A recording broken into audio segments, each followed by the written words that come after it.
사사기 말씀 우리가 오랜만에 다시 한번 말씀을 보겠는데요. 이 오늘 사사기 19장 말씀은 제 개인적인 생각으로 성경에 기록되어 있는 모든 사건들 중에 가장 큰 비극의 말씀입니다. 그리고 그 비극의 메시지만큼 이 사사 시대의 가치관, 또 우리가 배워야 될, 주의해야 될 것들에 대해서 심도 있게 나눌 수 있는 말씀이라서 3주에 걸쳐서 19장 말씀을 좀 중점적으로 살펴보도록 하겠습니다. 우리가 큰 불은 작은 불씨에서부터 시작되어진다라는 것을 잘 알고 있습니다. 갑자기 큰 불이 나는 경우는 잘 없다라는 뜻이죠. 큰 홍수도 마찬가지입니다. 바로 물론 자연재해를 통해서 큰 비가 내리면 갑자기 홍수도 나기도 하지만 사실은 일정 측면에서는 그런 것들을 잘 관리하고 치수할 수 있는 작은 부분에서 놓쳐지는 부분들이 인위적인 큰 홍수로 이어지기도 하죠. 사사기에 나타나는 모든 비극들이 마치 이와 같습니다. 사사기에 일어나는 모든 비극들은 갑자기 찾아와서 이스라엘을 곤혹스럽게 만드는 사건들이 아닙니다. 하나님께서 말씀해 주셨던 모든 약속의 말씀들이 있음에도 불구하고 그것들로부터 지키지 못했던 작은 무너짐들이 계속 누적되어서 오늘 우리가 보게 되는 이 사사기 19장 말씀에 와서는 도대체 이런 일들이 하나님의 백성들에게 일어날 수 있는가 라고 생각될 정도로 엄청난 일들이 이루어지게 되죠.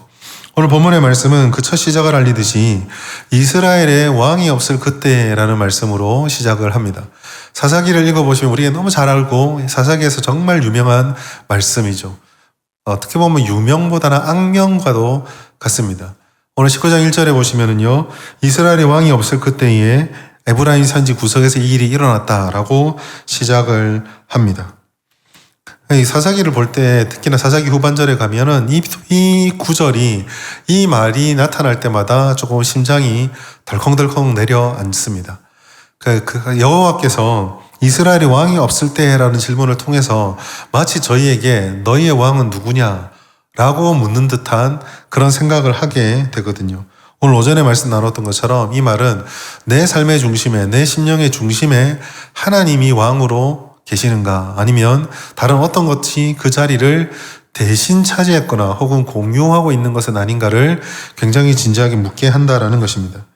왕정시대에 왕이 없다라는 것은요, 정치적 지도자의 부재만을 말하는 것이 아닙니다. 특별히 오늘 말씀 속에서 영적인 의미에서 이 왕이 없다라는 것은 기준이 없다라는 뜻이 되고, 기준이 없다라는 것은 결국 자기가 기준이 되어서 자기가 원하는 대로 행동하게 된다라는 거죠.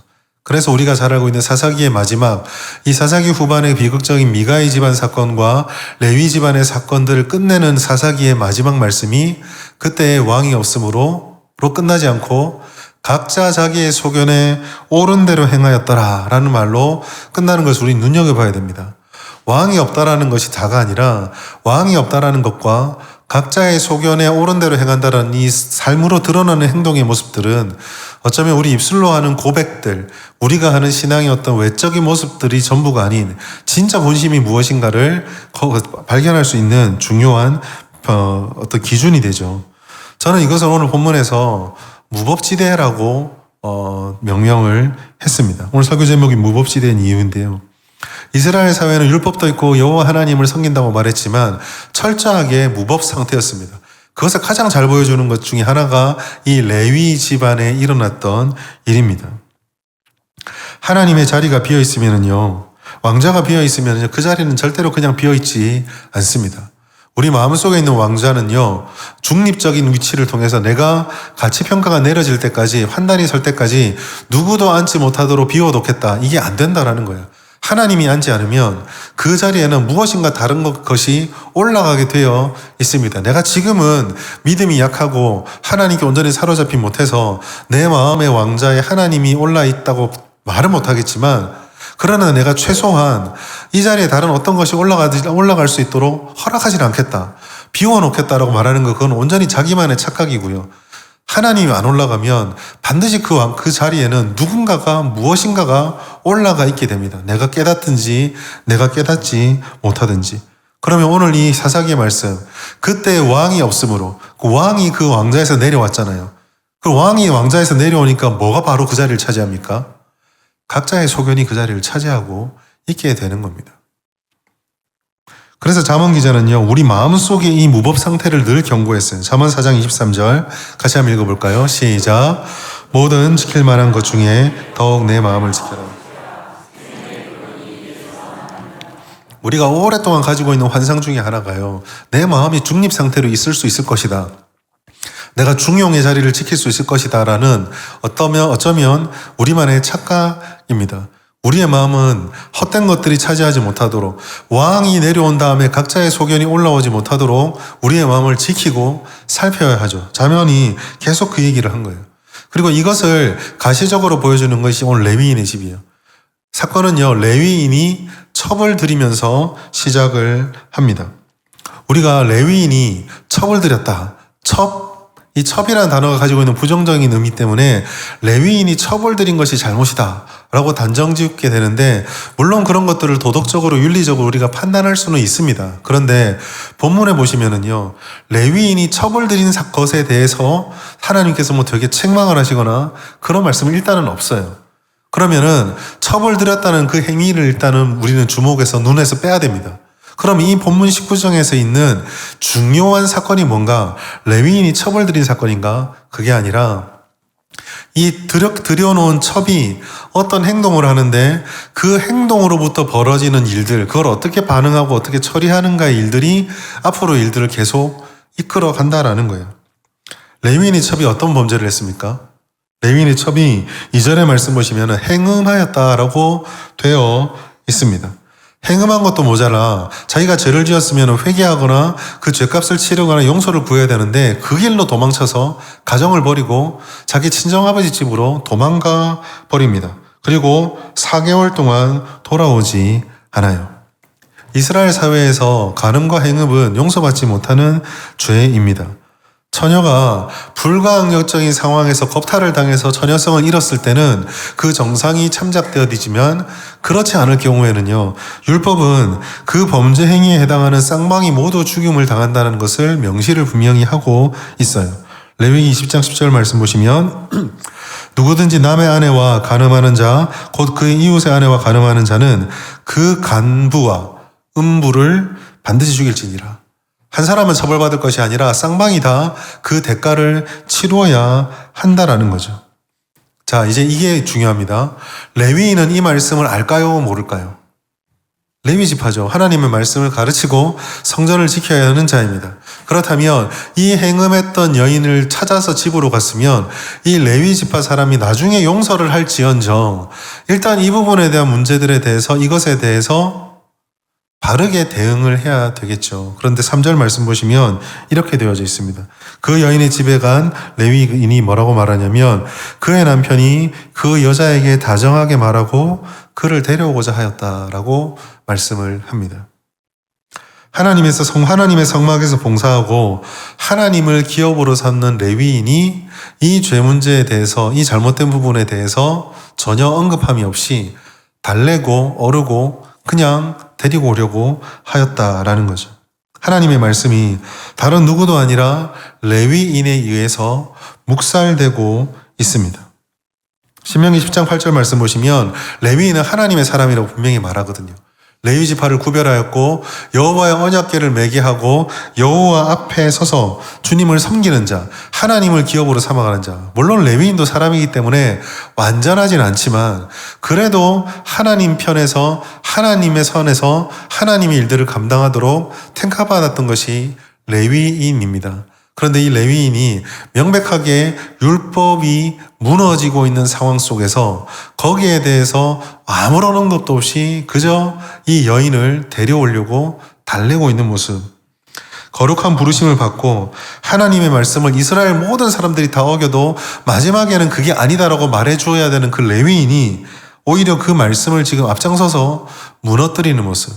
그래서 사사기 19장 1절의 첫 시작이 그때에 이스라엘에 왕이 없다라는 말로 시작하는 거예요.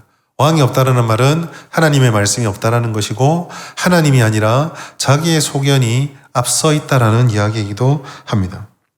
오늘 이 말씀 속에서 우리가 앞으로 일어나는 전개를 보기 이전에 이 시대를 살아가는 우리들의 마음속에 이와 같은 심령의 무법지대의 상태, 하나님이 기뻐하지 않는 상태가 내 안에 있지 않은지를 돌아볼 필요가 있다. 우리가 이것을 살펴보아야 합니다. 오늘날 우리가 살아가는 이 시대의 정신이 어떻습니까? 하나님의 말씀에 대해서 외면하고 무시하는 것만 있는 것이 아니라 그 하나님의 말씀의 진위를 파악하거나 그것을 따라서 순종하는 삶에 하나님이 중심이 되지 못하는 그와 같은 일들이 각자의 소견에 옳은 대로 하나님의 말씀이 버려지기도 하고 이용되기도 하고 오용되기도 하고 이런 모습들이 오늘 이 시대의 정신이 아닌가 우리가 한번 생각해 보게 되는 거죠. 예수를 믿지 않는 사람들에게는 당연히 이 말씀, 이 법은 관심이 없습니다.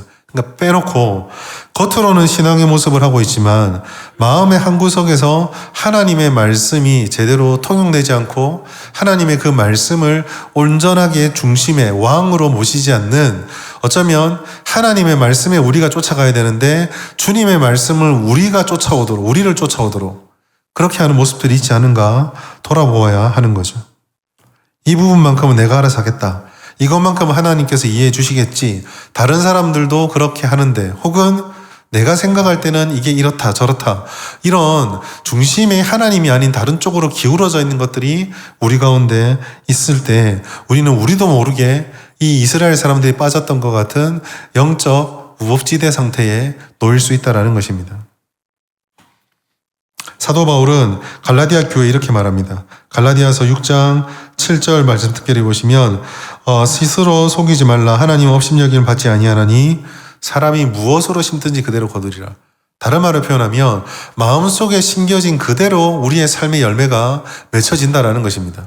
그래서 갈라디아서 6장 8절 보시면 육체를 위하여 심게 되면은 그게 어떤 형태든지 결국 육체의 것일 뿐이고 성령을 위해서 영을 위해서 심는 자들은 그것이 영의 열매로 맺혀지게 될 것이다 라고 분명하게 말씀하고 있어요. 결국 우리 마음속에 무엇이 심겨져 있고 무엇이 중심에 자리 잡고 있는가 이것을 이야기하고 있는 것입니다. 예수님께서는 특별히 이렇게 우리 속을 살펴볼 때 우리 마음속에 있는 부족함과 연약함들, 완악함들에 대해서 어떻게 보면 조금 잔인하다 싶을 정도로 냉정하게 말씀하신 것이 있어요. 마가복음 7장 21절부터 23절까지 말씀 보시면 속에서 사람의 마음에서 나오는 것이 악한 생각들, 음란한 것들, 안 좋은 것들이 다 우리 안에서 나온다 라고 말씀을 합니다. 이 모든 악한 것이 다 속에서 나와서 사람을 더럽게 한다 라고 말씀하고 있어요. 우리가 예수 그리스도를 믿어서 하나님의 은혜를 받아 하나님의 백성이 되었습니다.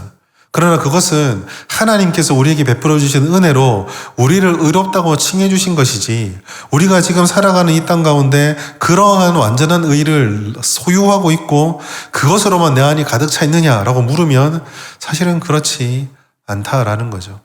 우리는 하나님께서 구원해 주신 그 은혜를 힘입어서 하나님의 백성의 완성된 모습을 꿈꾸며 달려가지만 그 달려가는 과정 속에 있는 모든 걸음걸음들 속에는 여전히 우리에게 벗겨져야 되는 옛사람의 모습들이 있다라는 것입니다. 우리가 흔히 이스라엘의 선민사상을 굉장히 안 좋게 경계하는데요. 이 이스라엘의 선민사상의 가장 큰 맹점 중에 하나가 이 과정에 대한 겸허함과 묵상이 없었다라는 것이 문제인 거예요. 하나님께서 우리를 택해 주셨다. 하나님 백성이 되게 하셨다. 하나님께서 우리에게 율법을 주시고 가나안 땅의 약속을 허락해 주셨다. 우리는 하나님의 보호하심 속에 이 놀라운 일을 이루었다. 하나님의 약속의 시작과 하나님의 약속의 끝이 있었죠. 그런데 그 사이에서 여전히 하나님의 백성답게 살아가야 된다는 이 율법 준수의 의무를 이스라엘은 다 망각했습니다. 그들이 붙잡았던 것은 딱 하나, 하나님이 우리의 하나님이 되시니 우리의 연약함과 부족함이 비록 있을지라도 하나님은 우리를 힘들게 하거나 부담스럽게 하거나 버릴 리가 없다. 우리에게서 복을 뺏어갈 리가 없다. 이게 이들이 가진 선민사상이었군요. 우리가 가진 식으로 표현하자면 하나님께서 우리를 하나님의 백성으로 표현해 주시고 예수님의 자녀로 삼아 주셨는데 그 은혜를 붙잡고 살아가는 우리 마음속에 하나님의 법이 주님 앞에 겸손히 무릎 꿇는 자세가 하나님 앞에 성화되어야 되는 삶의 과정들이 없는데도 하나님이 우리를 하나님의 자녀로 그냥 무조건 받아주신다. 이게 아닌 거죠. 자칫 잘못하면 우리는 겉모습은 예수님의 자녀, 겉모습은 성도의 삶을 가지고 있고 겉모습은 교회로 보여질지 모르겠지만 실제로 심지어 하나님의 말씀을 가지고 이야기를 할 때에도 그 말씀이 해석되어지고 적용되어지고 활용되어질 때는 하나님의 뜻이 아니라 굉장히 인간적인, 굉장히 세상적인 방식으로 그 말씀을 바라보고 해석하는 경우가 많다라는 것입니다. 여러 번 여러분께 말씀드렸지만 여러분 바리새인들이 예수님을 십자가에 못 박을 때요. 율법을 가지고 십자가에 못 박았습니다. 하나님의 말씀으로 예수님을 거부했거든요. 하나님이 주시는 그 율법과 말씀, 자신들이 그토록 기다렸던 메시아의 신앙을 가지고도 하나님을 하나님으로 깨닫지 못하는 이 모습 속에서 우리들은 우리 안에 이 사사기서가 보여주는 영적으로 우리가 얼마나 무법한 상태로 하나님의 백성임에도 불구하고 무법한 상태로 놓일 수 있다라는 이 가능성, 이 문제들을 조심스럽게 진지하게 보아야 하는 것입니다. 그래서 오늘 말씀 속에서는요, 우리가 우리를 어떻게 점검할 것인지를 한번 깨닫고 돌이켜볼 필요가 있습니다. 날마다 우리가 주님의 말씀을 읽고 하나님의 말씀을 듣고 나름대로 기도하며 하나님 앞에 서 있을 때요, 사실 우리가 보다 집중해야 될 것은 어떤 결과가 이루어지는가 보다는요, 그 질문을 바라보고 그 상황을 바라보는 내가 어떤 생각을 가지고 있는 사람인가, 내가 무엇을 추구하는 것일까를 끊임없이 물어봐야 돼요. 한 3가지 정도를 점검해 볼 수 있을 거예요. 첫 번째, 어떤 일이 있든 어떤 상황이 있든 이번 한 주를 살아가시면서 무슨 일이 내 삶에 벌어지든 그때마다 이 상황을 마주하고 있는 그 나의 심령의 왕좌에 누가 올라와 있는가, 누가 그 자리에 앉아 있는가를 점검해 보고 돌아보아야 합니다. 하나님은 입술로 고백하지만 하나님을 우리 심령의 왕으로 모시지 않을 때도 많이 있거든요. 나는 정말 하나님을 나의 심령의 왕좌에 앉혀두었는가? 하나님이 내 심령의 보좌에 앉아 계시는가? 아니면 하나님인 줄 알았지만 사실은 내가 여전히 내 왕좌를 내어놓지 않고 있는 것은 아닌가? 나의 결정과 나의 계획과 나의 하루의 삶에서 정말로 하나님이 왕으로 다스리심을 믿을 수 있는 그 믿음을 가지고 기다릴 수가 있는가? 이것을 우리의 마음에 누가 진짜 왕인지를 늘 물어봐야 됩니다. 하나님이 왕이라면 내가 이런 생각을 할 수 있을까? 하나님이 왕이라면 내가 이렇게 말을 할까? 하나님이 왕이시면 내가 이렇게 행동을 할까? 하나님이 왕이시면 내가 어떻게 해야 할까? 이것을 자꾸 스스로에게 물어봐야 한다는 거죠. 두 번째로, 그렇게 하나님을 나의 왕좌에 모신다라고 이야기할 때 우리의 삶에 또 어떨 경우는 입술로는 하나님은 나의 왕이십니다 고백할 수 있지만 실제로 우리의 삶을 정말 면밀하게 살펴보았을 때 하나님의 말씀이, 하나님의 뜻이 통용되지 않는, 적용되지 않은 내 삶의 영역들이 있지 않은가를 물어야 합니다. 재정에 대해서라든지 시간에 대해서라든지 관계에 있어서라든지 언어에 있어서라든지 어떤 상황에 있어서라든지 그런 것들을 내가 마주하고 겪고 해결할 때마다 하나님의 말씀에 순종하는 것이 과연 잘 나를 이끌어가고 있는가? 아니면 하나님을 내가 주로 고백하지만 하나님을 믿으면 내가 의심하지 않고 정말 그걸 철저히 고백한다고 얼마든지 말할 수 있지만, 그렇지만 이와 같은 영역별의 일들에서 항상 먼저 발동되어지는 것은 하나님이 아니라 나의 경험이고 나의 생각이고 내가 원하는 것이었다고 한다면 이런 것들이 우리를 어떻게 괴롭히고 어떻게 이끌어가는지를 돌아보고 살펴봐야 한다는 것입니다. 마지막으로 3번째로, 이 레위인이 보여줬던 것처럼 하나님의 말씀을 오용하고 오해하고 있지는 않은가를 돌아볼 필요도 있습니다. 이거는 겸손이 필요하죠. 사랑하는 여러분, 저 같은 목사가 가장 많이 빠질 수 있는 함정 중에 하나가 하나님의 말씀을 전하고 설교를 전하기 때문에 하나님의 말씀에 대한 무거움과 진지함들을 상실할 때입니다. 늘 말씀을 전하기 때문에 익숙함에 빠져서 내 안에 들어오는 첫 번째 생각들과 내가 가지고 그동안 교육했던 말씀들, 배웠던 것들이 하나님보다 높아져서 너무 이것이 상투적으로, 너무 습관적으로 사용되어질 때 조심해야 되죠. 이게 목회자만 그러느냐? 성도들도 마찬가지입니다. 우리가 가지고 있는 일들을 하나님의 말씀으로 이해한다고 해석하고 내가 이래서 주님의 말씀 이래서 내가 이렇게 생각하는 거야, 이렇게 말하는 거야, 이렇게 행동하는 거야 할 때요, 그때에 그 사이의 간격에서 벌어지고 얼마든지 틈새를 파고 들어올 수 있는 주님의 말씀에 대한 나의 무지와 연약함들을 겸손하게 인정할 수 있어야 한다라는 거죠. 우리의 오랜 세월이 하나님의 말씀을 내가 얼마나 진지하고 제대로 깨닫는가를 보장해 주지 않습니다. 그것은 직분에 의해서도 보장되어지는 것은 아니에요. 베레아 사람들이 늘 우리에게 보여줬던 것처럼 하나님의 말씀을 내가 들을 수 있다, 알고 있다가 중요한 게 아니라 그 들을 수 있다, 알고 있다라는 말씀을 정말 다시 주님 앞에 들고 내려가 하나님 앞에 말씀 앞에 펼쳐놓고 과연 이 말씀이 하나님의 뜻에 내가 이해한 대로, 내가 생각하는 대로가 하나님의 뜻과 하나님의 마음을 정말 제대로 다 파악하면서 이해하면서 내가 말씀을 붙잡은 것인가를 물어보아야 한다라는 것입니다. 다윗은요, 자기 자신을 늘 점검하셨어요. 시편 139편 23절 24절 말씀 우리 같이 한번 읽어보겠습니다. 시작. 하나님이여 나를 살피사 내 마음을 아시며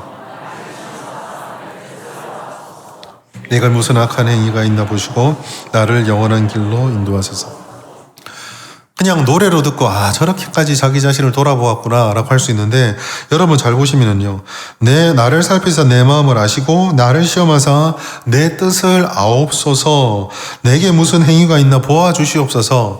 여러분 자기가 보아도 알 수 있는 건데요, 이 시는요 저는 어떻게 이해가 되어지냐면은, 다윗은 자기 자신이 어떤 마음인지 어떤 생각인지를 돌아볼 수 있는 그런 마음을 가지고 있었지만, 내가 나를 돌아보니 내가 지금 이런 생각을 가지고 있구나, 내가 이런 부족함을 가지고 있구나, 여기서 멈추지 않고 그 생각까지도 하나님께 내어놓고, 하나님 이 속에까지도 배어있는 나의 연약함과 악함들을 하나님 붙잡아 주시고 감찰해 주십시오. 내가 보는 것보다, 내가 판단하는 것보다 내가 판단하고 묵상하고 내 자신을 돌아보겠지만, 그래서 내리는 결론들이 있는데 이것까지도 하나님 감찰해 주시고 살펴봐 주시고, 그래서 내가 조금이라도 주님 앞에 부끄럽지 않은 모습이 될 수 있도록 하나님 조금이라도 내가 성급해서 하나님의 뜻에 엉뚱한 일들을 하지 않도록, 그것을 또한 우리 예수 믿는 사람들이 가장 조심해야 되는 게 뭘까요?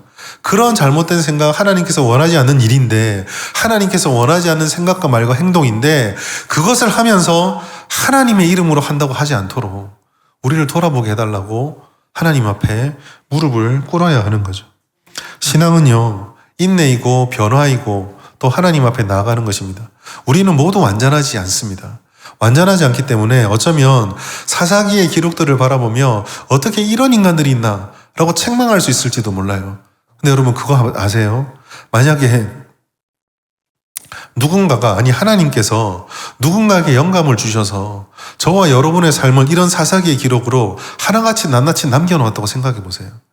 그리고 그것을 다른 누군가에게 성경처럼 읽혔다고 생각해 보십시오. 우리를 보고 똑같이 그렇게 하지 않겠어요? 어떻게 이럴 수가 있나? 사사기가 우리에게 보여주는 말씀은요, 사사기의 말씀 속에 등장하는 이스라엘을 비난하라가 아닙니다. 이 사사기의 모습이 누구의 모습이다? 결국 내 모습이라는 거예요. 우리의 인생도 사사기처럼 21장으로 펼쳐놓으면 사실은 사사기 시대에 이 사람들과 별반 다를 게 없다라는 거죠.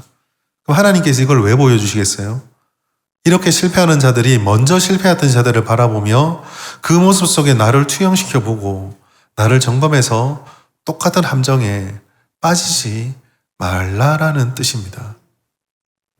하나님의 말씀이 선포되어지고 있고 주님의 뜻을 우리에게 알려주고 있으나 하나님께서 한 번도 침묵한 적이 없는데, 그 침묵한 적이 없는 하나님 앞에서도 이렇게까지 무법지대의 상태로 살 수 있는 것이 우리들입니다. 저와 여러분인 거죠. 그러나 소망이 있다면 어디에 있습니까? 그런 우리들을 지키려고 합리화하려고 발버둥 치는 것이 아니라, 하나님께서 우리를 깨닫게 해주시고 성령께서 우리의 마음속에 이러한 것들을 깨닫게 해주셨을 때, 그분 앞에 감추지 않고 그분 앞에 나를 지키려고 하지 않고 나를 내려놓고 하나님 앞에 다 쏟아놓고 고백하면 받아주신다고 약속하시거든요. 요한일서 1장 9절 말씀, 우리가 만일 우리 죄를 자백하면 그는 미쁘시고 의로우사 우리 죄를 사하시며 우리를 모든 불의에서 깨끗하게 하실 것이요. 여러분 청년 때 이 말씀을 듣고요 굉장히 두근거렸습니다. 하나님께 모든 죄를 회개하면 하나님 우리 죄를 다 용서해 주시는구나. 근데 여러분 제가 세월이 흘러가고 나이가 들어가면서요 이 말씀이요, 그 은혜의 감사도 있지만 어떤 생각이 드냐면요, 우리가 만약 우리 죄를 자백하면 그는 미쁘시고 우리에서 우리 죄를 사하시고 우리를 모든 불의에서 깨끗하게 하시는데 내가 자백을 다 했을까? 이 생각이 드는 거예요. 내가 하나님이 기뻐하지 않는 내 안에 있는 것들을 다 발견해서 샅샅이 다 고백을 했을까? 근데 하나님께서는요, 샅샅이 다 고백하면 하지 않고 고백하면이라고 들리거든요. 그래서 저는 이 말씀이요, 그런 게 발견될 때마다 하나님께서 나를 모든 불의에서 깨끗하게 해주신다는 약속, 이게 아니라 제게 굉장히 든든한 그게 돼요. 든든한 힘이 돼요. 넘어졌다고, 무너졌다고, 실패했다고 멈추는 것이 아니라 그럴 때마다 하나님 앞에 내 영혼이 무법시대에 무법 상태로 잠식되지 않도록 계속 하나님께 고백하고 토로하면 하나님께서 또 왔나 하는 것이 아니라 하는 족족 받아주신다라는 약속으로 들려요. 이게 우리를 점검해야 되는 이유입니다. 우리 자신들 스스로 돌아보아야 하는 거죠. 전에 한번 그런 말씀을 드린 적이 있습니다. 확신이 강렬할수록 더욱더 의심해야 됩니다. 내 스스로에게 너무 확신이 강하면 강할수록 정말 이게 하나님의 뜻일까? 하나님의 은혜일까?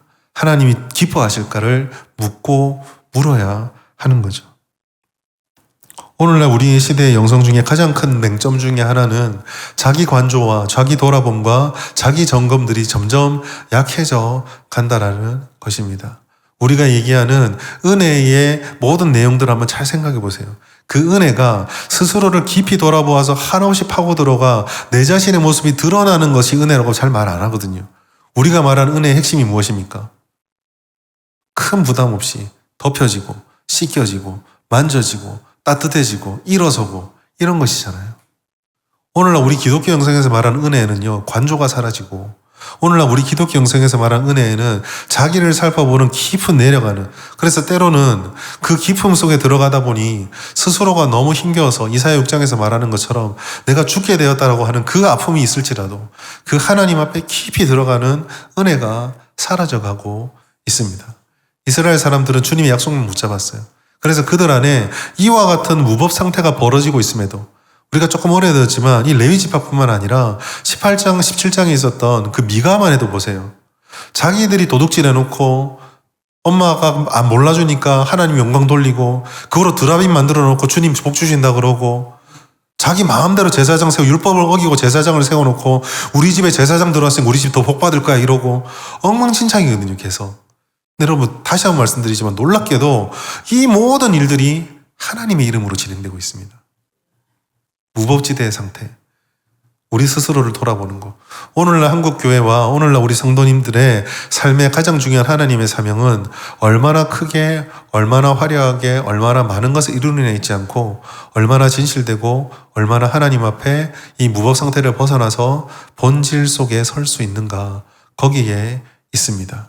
하나님께서는 오늘 이 시간 우리들의 심령을 두드리십니다. 우리 마음속에 그 왕좌를 제발 나에게 돌려다오 라고 말씀을 하십니다.